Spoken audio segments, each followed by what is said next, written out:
आणि आता उर्वरित जिल्ह्यांच्या टॉप 9 बातम्या बघूयात। पंढरपुरात विठ्ठल स्पर्श दर्शन रांगेमध्ये गोंधळ। दर्शन रांगेत भाविकांची गर्दी वाढली। आषाढी पूर्वीच दर्शनाबाबतची व्यवस्था करून दिली। सांगलीच्या कन्नड शाळेत मराठी शिक्षकाची नियुक्ती चुकीची आहे। महाराष्ट्र सरकारनं नियुक्ती रद्द कराव्यात, कर्नाटक सरकारच्या समितीची मागणी।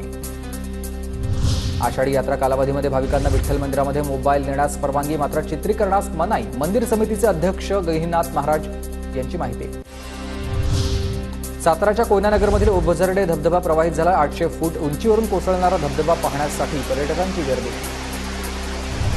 इगतपुरी तालुक्यामधील धरणांनी तळ गाठला। वालदेवी, भावली, वाकी, भाम धरणात 0% पाणीसाठा। शेतकऱ्यांची चिंता वाढली आहे। नागपूर मेट्रोकडून दर 10 मिनिटांनी मेट्रो गाड्या सोडण्याच्या निर्णयाची अंमलबजावणी सुरू। वेळापत्रकामध्ये बदल करताच मेट्रोच्या प्रवासी संख्येत वाढ। पहिल्याच दिवशी मेट्रोची प्रवासी संख्या 90,000वर।